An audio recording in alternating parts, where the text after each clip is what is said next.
ഒരു വസ്തുവിനെ കാണുകയും അതിനെ 5 ജ്ഞാനേന്ദ്രിയങ്ങൾ കൊണ്ട് അനുഭവിക്കുകയും ചെയ്തിട്ട് ഇത് സത്യമല്ല, ഇത് നശിച്ചുകൊണ്ടിരിക്കുന്ന ഒരു നശ്വരമായ വസ്തുവാണ്, ഇതുള്ളതല്ല, ഇതിന് നിലനിൽപ്പില്ല, ഇതിന് ശാശ്വതമായ നിലനിൽപ്പില്ല എന്ന് ഒരാൾ അതിനെ കണ്ടുകൊണ്ടിരുന്നാൽ അല്ലെങ്കിൽ അനുഭവിച്ചുകൊണ്ടിരുന്നാൽ അയാളുടെ ബോധം ശുദ്ധമാണ്, അയാളുടെ ഭ്രമം ശുദ്ധമാണ്. അത്തരം ആളുകളെയാണ് നാം ബുദ്ധൻ എന്ന് വിളിക്കുന്നത്.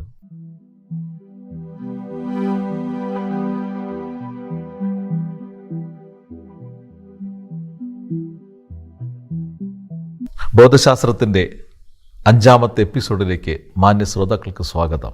ബോധത്തിൻ്റെ പ്രത്യേകത, ബോധം എങ്ങനെ ജീവനുമായി ബന്ധപ്പെട്ട് നിൽക്കുന്നു, ഇതാണ് കഴിഞ്ഞ എപ്പിസോഡുകളിൽ നാം കേട്ടത്.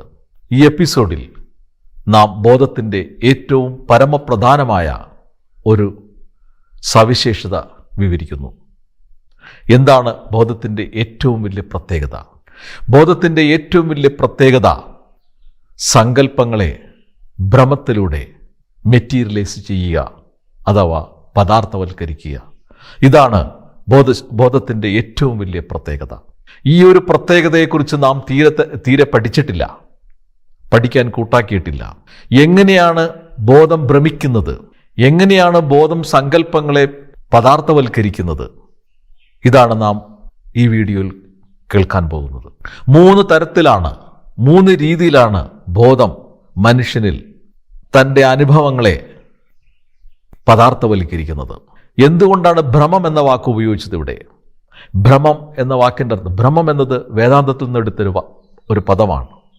ഭ്രമം എന്നാൽ, ഭ്രമിക്കുക എന്നാൽ ഒരു വസ്തു ഉണ്ടായി നിലനിന്ന് മറയുമ്പോൾ ആ പ്രതിഭാസത്തെയാണ് വേദാന്തം ഭ്രമം എന്ന് വിളിച്ചത്. ഉണ്ടായി നിലനിന്ന് മറയുന്നത് എന്തും ഭ്രമമാണ്.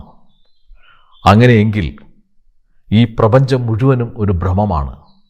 കാരണം ഈ പ്രപഞ്ചം ഉണ്ടായി നിലനിന്ന് മറയുമെന്ന് ആധുനിക ഭൗതിക ശാസ്ത്രം തെളിവുകൾ നിരത്തി വാദിക്കുന്നു. സൂര്യൻ്റെ ആയുസ് 1500 കോടി വർഷമാണെന്ന് അവർ പ്രവചിച്ചിരിക്കുന്നു. അങ്ങനെ ഈ ഭൂമിയിലും ഈ പ്രപഞ്ചത്തിലുള്ള എല്ലാ വസ്തുക്കളും ഉണ്ടായി നിലനിന്നു മറയുന്നു. അതുകൊണ്ടാണ് വേദാന്തം ഇതിനെ ഭ്രമം എന്ന വാക്കുകൊണ്ട് അർത്ഥമാക്കിയത്. ഇത് ബോധത്തിൻ്റെ ഒരു പ്രത്യേകത മാത്രമാണ്. ബോധമുണ്ടെങ്കിലേ ഭ്രമമുള്ളൂ, ബോധമില്ലെങ്കിൽ ഭ്രമമില്ല. അതുകൊണ്ട് വേദാന്തത്തിൽ വീണ്ടും അത് എടുത്തു പറയുന്നു, ബോധത്തെക്കുറിച്ച് എടുത്തു പറയുന്നു. ബോധമുണ്ടോ ഞാനുമുണ്ട് ജഗത്തുമുണ്ട്, ബോധമില്ലേ ഞാനുമില്ല ജഗത്തുമില്ല. അപ്പോൾ എന്താണുള്ളത്? ഞാനാണോ ജഗത്താണോ ബോധമാണോ? ബോധമാണുള്ളത്, ബോധമാണ് സത്യം. ഇതാണ് വേദാന്തത്തിൻ്റെ അഭിപ്രായം. അപ്പോൾ ബോധമുണ്ടെങ്കിൽ മാത്രമേ ഭ്രമമുള്ളൂ.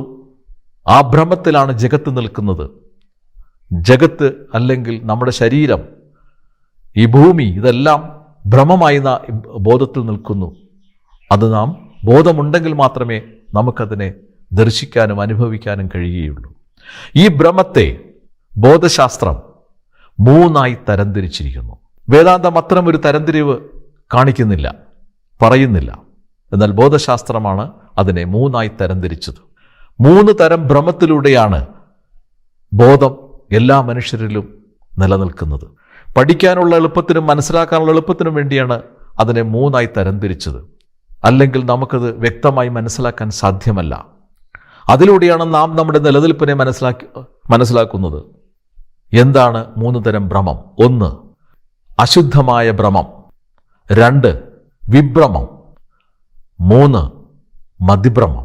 അങ്ങനെ 3 ഭ്രമങ്ങളായിട്ടാണ് ബോധം ഭ്രമിക്കുന്നത്, അല്ലെങ്കിൽ ബോധത്തിലൂടെ നാം ഭ്രമിക്കുന്നത്. ഒന്നാമത്തത് അശുദ്ധമായ ഭ്രമം. നമുക്കത് തന്നെ ആദ്യം നോക്കാം. എന്താണ് അശുദ്ധമായ ഭ്രമം എന്ന് വിളിച്ചത്? എന്തുകൊണ്ടാണ് ആദ്യത്തെ ഭ്രമത്തെ അശുദ്ധമെന്ന് വിളിച്ചത്? ഒരു വസ്തുവിനെ, ഒരു ഭൗതിക വസ്തുവിനെ 5 ജ്ഞാനേന്ദ്രിയങ്ങൾ കൊണ്ട്, അല്ലെങ്കിൽ 5 ജ്ഞാനേന്ദ്രിയങ്ങൾ ഒരുമിച്ച് ഉപയോഗിച്ച് നാം അനുഭവിക്കുമ്പോൾ അല്ലെങ്കിൽ മനസ്സിലാക്കുമ്പോൾ അതിനെയാണ് ഭ്രമം എന്ന് വിളിക്കുന്നത്. എന്ന് പറഞ്ഞാൽ ഈ ലോകത്തുള്ള എല്ലാ ജഡവസ്തുക്കളും ഭ്രമമാണ്. ഒരു കാറ്, തീവണ്ടി, അല്ലെങ്കിൽ നമ്മൾ ഉപയോഗിക്കുന്ന പല വസ്തുക്കൾ, ഉപകരണങ്ങൾ, ഇതെല്ലാം ഭ്രമങ്ങളാണ്. എന്താ കാര്യം? ഇവയെല്ലാം നമുക്ക് 5 ജ്ഞാനേന്ദ്രിയങ്ങൾ കൊണ്ട് അനുഭവിക്കാമെന്നുള്ളതാണ്.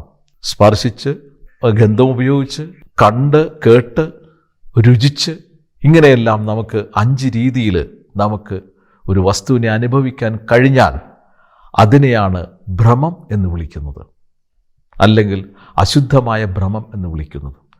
എന്താണ് അതിൻ്റെ അശുദ്ധി? അതാണ് നാം ആദ്യം മനസ്സിലാക്കേണ്ടത്. എന്തുകൊണ്ടാണ് അതിനെ അശുദ്ധമായ ഭ്രമമെന്ന് ബോധശാസ്ത്രം വിളിക്കുന്നത്? ഇങ്ങനെ കാണുന്ന ഒരു വസ്തുവിനെ, അല്ലെങ്കിൽ ഇങ്ങനെ അനുഭവിക്കുന്ന ഒരു ജീവനെയോ ജഡവസ്തുവിനെയോ എന്തിനേയുമാകാം, സത്യമെന്ന് വിചാരിച്ചാൽ, റിയൽ എന്ന് നമ്മൾ മനസ്സിൽ വിചാരിച്ചാൽ, ഇത് റിയലാണ്, ഈ കാറ് സത്യമാണ്, ഇത് നമുക്ക് ഡ്രൈവ് ചെയ്ത് ഒരു സ്ഥലത്തു നിന്ന് വേറെ സ്ഥലത്തേക്ക് പോകാം, ഇത് ഉള്ളതാണ്, അല്ലെങ്കിൽ എൻ്റെ മുമ്പിൽ നിൽക്കുന്ന ഭാര്യ റിയലാണ്, അവരൊരു സ്ത്രീയാണ് എന്നെല്ലാം കൃത്യമായിട്ട് നമുക്ക് 5 ജ്ഞാനേന്ദ്രിയങ്ങൾ കൊണ്ട് നമുക്ക് അതിനെ അനുഭവിക്കാനും മനസ്സിലാക്കാനും കഴിയുകയും ആ മനസ്സിലാക്കുന്ന വസ്തു അല്ലെങ്കിൽ ജീവൻ ഉള്ളതാണ്, അത് യഥാർത്ഥമാണ് എന്ന് നാം തീരുമാനിച്ചാൽ ആ നിമിഷം നമ്മുടെ ബോധം അശുദ്ധമായി മാറി. അതുകൊണ്ടാണ് അത്തരം ഭ്രമത്തെ അശുദ്ധമായ ഭ്രമം എന്ന് വിളിച്ചത്. അത് ശുദ്ധിയുള്ളതല്ല, അശുദ്ധിയുള്ളതാണ്. കാരണം നാം അതിനെ തെറ്റിദ്ധരിച്ചിരിക്കുന്നു, അത് സത്യമാണെന്ന് നാം വിശ്വസിച്ചിരിക്കുന്നു. ജീവൻ ഉണ്ടായി നിലനിന്ന് മറഞ്ഞു പോകും. 60, 70, 80 കൊല്ലമേ ഒരു ജീവന് നിലനിൽക്കാൻ സാധിക്കുകയുള്ളൂ. അതുപോലെ തന്നെയാണ് ഒരു ഖരവസ്തുവും ഒരു ടെക്നോളജിയും ഒക്കെ. ഇതെല്ലാം ഉണ്ടായി നിലനിന്ന് മറയും. ഒരു കാർ ഉണ്ടായി നിലനിന്ന് മറയാൻ ചിലപ്പോൾ 100 വർഷം വേണ്ടി വരും, അത് ദ്രവിച്ച് മണ്ണോട് മണ്ണി ചേരാനായിട്ട്. പക്ഷേ അത് നശിക്കുമെന്നതാണ് സത്യം. ഈ നാശത്തെ നാം കാണാതെ, ഈ നശ്വരതയെ നാം മനസ്സിലാക്കാതെ, അതിനെ ഉൾക്കൊള്ളാതെ, നാം അതിനെ സത്യമെന്ന് വിചാരിച്ച് അതിനെ പൊസസ് ചെയ്താൽ, അതിനോട് നാം മമതാബന്ധം പുലർത്തിയാൽ, അതെൻ്റെതാണ്, അതെൻ്റെത് മാത്രമാണ് എന്ന് നാം ചിന്തിച്ചാൽ ആ നിമിഷം ഭ്രമം അശുദ്ധമായി. അതുകൊണ്ട് തന്നെ നമുക്ക് പറയാം, തീർച്ചയായും ഒരു ശുദ്ധ ബോധം നമുക്കുണ്ട്, ഒരു ശുദ്ധ ഭ്രമം നമുക്കുണ്ടെന്ന് നമുക്ക് പറയാം. അശുദ്ധമായ ഭ്രമമുണ്ടെങ്കിൽ തീർച്ചയായിട്ടും ശുദ്ധമായ ഒരു ഭ്രമം കാണണം. എന്താണ് ശുദ്ധമായ ഭ്രമം? ഒരു വസ്തുവിനെ കാണുകയും അതിനെ 5 ജ്ഞാനേന്ദ്രിയങ്ങൾ കൊണ്ട് അനുഭവിക്കുകയും ചെയ്തിട്ട് ഇത് സത്യമല്ല, ഇത് നശിച്ചുകൊണ്ടിരിക്കുന്ന ഒരു നശ്വരമായ വസ്തുവാണ്, ഇതുള്ളതല്ല, ഇതിന് നിലനിൽപ്പില്ല, ഇതിന് ശാശ്വതമായ നിലനിൽപ്പില്ല എന്ന് ഒരാൾ അതിനെ കണ്ടുകൊണ്ടിരുന്നാൽ അല്ലെങ്കിൽ അനുഭവിച്ചുകൊണ്ടിരുന്നാൽ അയാളുടെ ബോധം ശുദ്ധമാണ്, അയാളുടെ ഭ്രമം ശുദ്ധമാണ്. അത്തരം ആളുകളെയാണ് നാം ബുദ്ധൻ എന്ന് വിളിക്കുന്നത്. നമുക്കറിയാം, ഈ ലോകത്ത് വളരെ വളരെ വളരെ വിരളമായി കാണുന്ന ഒരു കൂട്ടം മനുഷ്യരാണ് ബുദ്ധന്മാർ. തീരെ ഇല്ലെന്ന് തന്നെ നമുക്ക് പറയാം. 1, 2 അതിനപ്പുറം നമുക്കൊരു ബുദ്ധന്മാരെ ചൂണ്ടിക്കാണിക്കാൻ സാധ്യമല്ല. കാരണം ശുദ്ധമായ ഭ്രമം ഉണ്ടാകുക എളുപ്പമല്ല. അതിന് ഒരുപാട് ഒരുപാട് ബുദ്ധിമുട്ട് അതിൻ്റെ പിന്നിലുണ്ട്. ഒരു മനുഷ്യൻ്റെ ഭ്രമം ശുദ്ധമാക്കണമെങ്കിൽ വെറുതെ അങ്ങ് വിചാരിച്ചാൽ, മനസ്സുകൊണ്ട് ചിന്തിച്ചാൽ ഭ്രമം ശുദ്ധമാകില്ല, ബോധം ശുദ്ധമാകില്ല. ആദ്യം ബോധം ശുദ്ധമാകണം, അപ്പോഴാണ് ഭ്രമം ശുദ്ധമാകുക. ശുദ്ധമായ ബോധമാണ് നമ്മുടെ യഥാർത്ഥ നേച്ചർ, നമ്മുടെ യഥാർത്ഥ സ്വഭാവം അതാണ്. പക്ഷേ മൃഗത്തിൻ്റെ വാസനകളോടുകൂടിയ ഒരു ദേഹത്തെ ബോധം റീഡ് ചെയ്യുമ്പോഴാണ് അത് അശുദ്ധമായി മാറുന്നത്. അപ്പോൾ ആ ജീവനിലുള്ള എല്ലാ പ്രോഗ്രാമുകളും തൻ്റെ സ്വഭാവമാണ്, തൻ്റെ അനുഭവമാണെന്ന് ഈ ബോധം തെറ്റിദ്ധരിക്കാനിടയാകുന്നു. അതോടുകൂടി അത് അശുദ്ധ ഭ്രമമായി മാറുന്നു, ബോധം അശുദ്ധമായി മാറുന്നു. അങ്ങനെ ബോധം അശുദ്ധമായി മാറുമ്പോഴാണ് നാം മനുഷ്യർ എന്ന് അത്തരം ജീവികളെ വിളിക്കുന്നത്. ബോധമുണ്ടായിരിക്കുകയും എന്നാൽ ബോധത്തിൻ്റെ ശുദ്ധി നഷ്ടപ്പെട്ടു പോവുകയും ചെയ്യുന്ന ഒരു അവസ്ഥ. ഈ ഭ്രമത്തിൻ്റെ പ്രത്യേകത എന്താണ്? ഭ്രമത്തിൻ്റെ പ്രത്യേകത അത് ശാസ്ത്രീയമാണെന്നുള്ളതാണ്. ഒരു ഭ്രമം നിങ്ങൾക്ക് ഒരാളിൽ നിന്നും മറ്റൊരാളിലേക്ക് ട്രാൻസ്ഫർ ചെയ്യാൻ പറ്റും. അതായത് ഞാൻ ഭ്രമിക്കുന്ന ഒരു വസ്തുവിനെ മറ്റൊരാൾക്കും അതുപോലെ തന്നെ ഭ്രമിക്കാൻ സാധിക്കും. ഞാൻ ഉപയോഗിക്കുന്ന കാറ് മറ്റൊരാൾക്കും അതുപോലെ തന്നെ ഉപയോഗിക്കാൻ കഴിയും. അതാണ് ഭ്രമത്തിൻ്റെ ഒരു പ്രത്യേകത. അത് ശാസ്ത്രീയമാണ്, അത് ട്രാൻസ്ഫറബിളാണ്. നമുക്ക് ഒരാളിൽ നിന്നും മറ്റൊരാളിലേക്ക് അത് ട്രാൻസ്ഫർ ചെയ്യാം. ആ ഭ്രമത്തെ കൃത്യമായിട്ട് ഒരു നഷ്ടവുമില്ലാതെ. ഞാൻ കാർ ഓടിക്കുന്നത് എങ്ങനെയാണോ, അല്ലെങ്കിൽ ഞാൻ കാറിനെ ഉപയോഗിക്കുന്നത് എങ്ങനെയാണോ, ഞാൻ കാറിനെ എങ്ങനെയാണോ കാണുന്നത്, അതുപോലെ തന്നെ ഒരു മനുഷ്യന് അത് അനുഭവിക്കാൻ കഴിയും. അതുകൊണ്ട് ഭ്രമം ശാസ്ത്രീയമാണ്. അതുകൊണ്ട് തന്നെയാണ് എല്ലാ ടെക്നോളജികളും സയൻസും എല്ലാം ഈ ഭ്രമത്തിൽ നിലനിൽക്കുന്നത്. കാരണം ഭ്രമം ഏറ്റവും കൂടുതൽ യാഥാർത്ഥ്യമാണ്. നാം അനുഭവിക്കുന്ന യാഥാർത്ഥ്യത ആപേക്ഷികമാണ്.